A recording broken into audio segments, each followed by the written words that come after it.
Imaginem um rei que vive em um castelo de cristal, acostumado com todos os privilégios, até que um dia o povo do lado de fora começa a jogar pedras. E em vez de se perguntar por que as pedras estão sendo jogadas, o rei vai para a varanda reclamar do barulho e dizer que é tudo muito injusto. Essa, para mim, é a metáfora perfeita sobre a entrevista que o ministro Luiz Roberto Barroso deu para a CNN. A fala dele é o lamento de um homem que vive em uma bolha tão distante da realidade que ele sinceramente parece não conseguir entender por que o Brasil e o mundo estão tão irritados com ele. Vamos direto ao que interessa, porque a gente precisa analisar com muito cuidado a tentativa de controle de danos, o desabafo, a choradeira que o presidente do Supremo, Luiz Roberto Barroso, protagonizou em uma entrevista recente à CNN. Foi um daqueles momentos que, para mim, expõe a completa desconexão da nossa elite judicial com a realidade do povo brasileiro.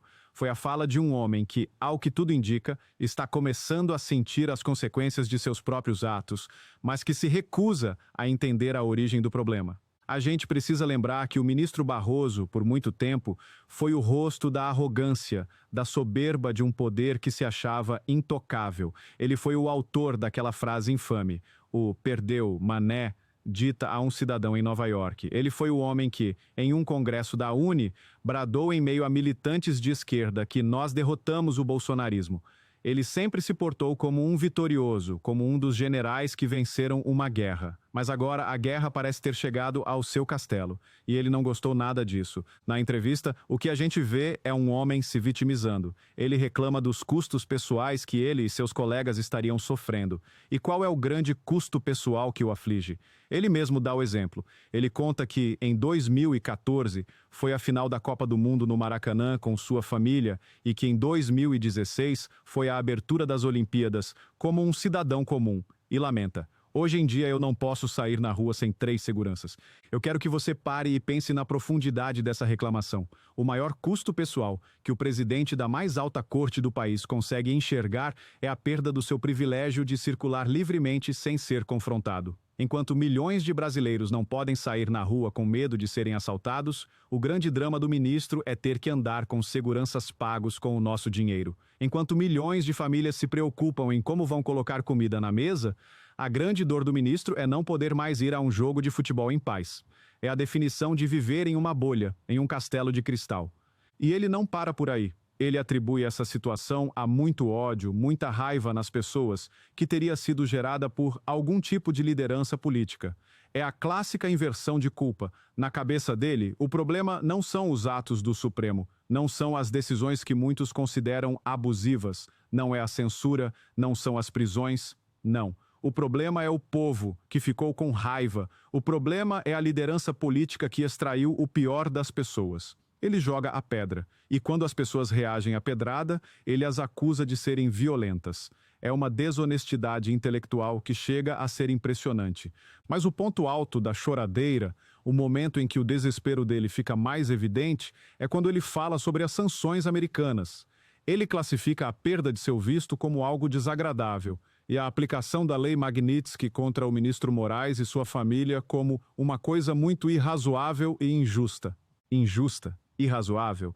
A gente precisa se perguntar se o ministro Barroso assistiu ao voto do seu próprio colega de corte, o ministro Luiz Fux, porque foi o Fux, não foi um bolsonarista, que passou quase 14 horas em plenário, detalhando ponto por ponto as ilegalidades, as nulidades, a incompetência do Supremo para julgar aqueles casos. Foi um ministro do próprio STF que disse que as acusações se tratavam de liberdade de expressão e que não havia provas consistentes.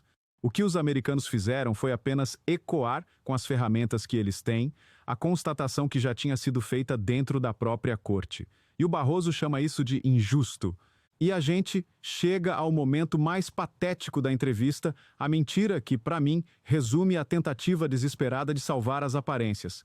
Mesmo depois de ter o seu visto cancelado, mesmo sabendo que não pode mais entrar nos Estados Unidos, o que ele diz? Ele afirma, sem apresentar nenhuma prova, que teria recebido convites de instituições de ensino superior americanas para passar uma temporada nos Estados Unidos. É uma situação que seria cômica se não fosse trágica. É como alguém que teve a carteira de motorista cassada dizendo que recebeu um convite para correr em Interlagos. Como ele iria? De que adiantam os convites se a porta do país está fechada para ele? É uma bravata, né? Uma tentativa de dizer para o público brasileiro que ele ainda é um jurista prestigiado, que as universidades de ponta o querem, mas que ele, em um grande ato de patriotismo, está abrindo mão disso para ficar e lutar pelo Brasil. É uma mentira tão infantil, tão fácil de ser desmascarada, que só serve para mostrar o tamanho do desespero e da vergonha que ele deve estar sentindo. O que a gente está vendo é o lamento de um rei que não entende por que o seu povo se revoltou. Ele vive em seu castelo, cercado de luxo e de privilégios, e acredita sinceramente que tudo o que ele faz é para o bem de todos. Ele não consegue perceber que as suas decisões, que as suas palavras têm um impacto real na vida de milhões de pessoas. Ele não consegue entender que, ao chamar metade do país de extremista, ao dizer perdeu o mané, ele está plantando o vento e que uma hora, inevitavelmente, ele vai colher a tempestade. E a tempestade agora chegou. Ela chegou na forma da rejeição popular, que o impede de andar na rua. Ela chegou na forma das sanções internacionais, que o impedem de visitar seu apartamento em Miami. E a reação dele a tudo isso não é a de um estadista que faz uma autocrítica e tenta entender onde errou. É a reação de uma criança mimada, que chora, que se vitimiza e que culpa os outros pelo problema que ele mesmo criou. O que essa entrevista nos mostra é um Supremo Tribunal Federal acuado, na defensiva. Eles sabem que foram longe demais. Eles sabem que a credibilidade da corte está no seu nível mais baixo da história. E eles estão, ao que tudo indica, com muito medo do que ainda está por vir. Medo de novas sanções, medo de uma anistia que pode anular todo o trabalho de perseguição que eles fizeram, medo de uma nova composição do Congresso que possa finalmente ter a coragem de pautar um impeachment. A choradeira do Barroso não é um sinal de força, é a confissão da fraqueza. É o som do cristal do seu castelo começando a trincar, e a gente precisa continuar a jogar as nossas pedras. Não pedras de verdade, claro, mas as pedras da verdade, da pressão, da cobrança. Porque o que a gente está descobrindo é que o castelo deles, que parecia tão forte, na verdade é de cristal, e ele não é a prova do povo. Essa história toda é um retrato fascinante de como o poder, quando se desconecta da realidade, acaba se tornando uma caricatura de si mesmo. E agora eu quero saber a sua opinião. Você também acha que a choradeira do ministro Barroso é um sinal de desespero? Deixe seu comentário aqui embaixo. Vamos conversar sobre essa vergonha. Se essa análise te ajudou a enxergar por trás do discurso de vítima, deixa o seu like e compartilha este vídeo. O Brasil inteiro precisa saber que a nossa pressão está sim funcionando. E se você ainda não faz parte do Orgulho Soberano, agora é a hora.